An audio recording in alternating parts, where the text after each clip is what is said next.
Food എങ്ങനെ celebrate ചെയ്യപ്പെടുന്നതെന്ന് കാണണമെങ്കിൽ മലബാറിൽ ഒരു വെഡിങ് കൂടിയാൽ മതി എന്ന് പറയും. റീസെന്റ് ആയിട്ട് കണ്ണൂരിൽ അറ്റൻഡ് ചെയ്ത ഒരു കല്യാണത്തിന്റെ വിശേഷങ്ങളാട്ടോ ഇന്ന്. കല്യാണത്തിന് വരുന്ന എല്ലാ ആൾക്കാരുടെയും വയറും മനസ്സും നിറഞ്ഞിട്ട് ഇവിടുന്ന് പോകാൻ പാടുള്ളൂ എന്നാണ് എല്ലാവരും ആഗ്രഹിക്കാല്ലേ. കല്യാണ വീട്ടിലെ ഫുഡ് എന്ന് പറയുമ്പോൾ അൽസയിലും ബിരിയാണിയിലും മാത്രം ഒതുങ്ങിയിരുന്ന ഒരു കാലം ഉണ്ടായിരുന്നു. എന്നാൽ കാറ്ററിംഗ് ടീംസിന്റെ വരവോട് കൂടിയിട്ട് വൈഡ് വെറൈറ്റീസ് ഓഫ് മെനു കൊടുത്ത് നമ്മുടെ ഗസ്റ്റിന് മാക്സിമം ഒരു ഫുഡ് എക്സ്പീരിയൻസ് കൊടുക്കുന്ന ലെവലിലേക്ക് കല്യാണങ്ങൾ മാറിയിട്ടുണ്ട്. എസ്പെഷ്യലി മലബാർ കല്യാണങ്ങൾ.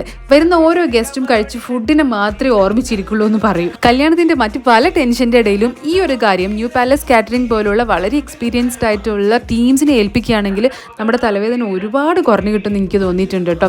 അവരുടെ മെനു ആയിക്കോട്ടെ, ടേസ്റ്റ് ആയിക്കോട്ടെ, ഫുഡിന്റെ പ്രസന്റേഷൻ ആയിക്കോട്ടെ, ഇനി സർവീസ് ആയിക്കോട്ടെ, എല്ലാം ഒന്നിനൊന്ന് മെച്ചാണ് കേട്ടോ. അവരുടെ മലബാർ മെനുവിലുണ്ടായ എല്ലാ ഐറ്റംസും അതിന്റെ ട്രഡീഷണൽ ടേസ്റ്റ് അതുപോലെ മെയിൻറ്റെയിൻ ചെയ്തിട്ടുണ്ട്.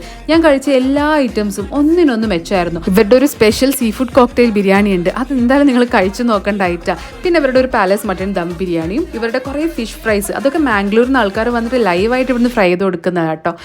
എല്ലാം ഒന്നിനൊന്നും മെച്ചായിരുന്നു. ഇനി ഡിസേർട്ട് കൗണ്ടറിലേക്ക് പോവുകയാണെങ്കിൽ നോർത്ത് ഇന്ത്യൻ, നോർത്ത് മലബാർ അങ്ങനെ എല്ലാ മെനുവും ഉണ്ട്. ഈവൻ ചോക്ലേറ്റ് ഫൗണ്ടൻ വരെ ഉണ്ടായിരുന്നേ. ഈ വഞ്ചിയിൽ ഫ്രൂട്ട്സ് പ്രസന്റ് ചെയ്താണ്ടില്ല, ഇതുപോലെ ഡിഫറെന്റ് പ്രസന്റേഷനും ആയിരുന്നു. ബർത്ത്ഡേയോ സൽക്കാരോ വെഡിങ്ങോ പരിപാടി എന്തോ ആയിക്കോട്ടെ, ഉനീസ് ഖാന്റെ ന്യൂ പാലസ് കാറ്ററിംഗ് പോലുള്ള ടീമിനെ നമ്മൾ ഏൽപ്പിക്കുകയാണെങ്കിൽ ഒരു ടെൻഷനും ഇല്ലാണ്ട് അന്നത്തെ ദിവസം കടന്നു പോകുന്നുള്ള കാര്യം എന്തായാലും ഉറപ്പാണ്. ഡീറ്റെയിൽസ് വേണ്ടുന്നവർക്ക് ഞാൻ താഴെ കൊടുക്കാവേ.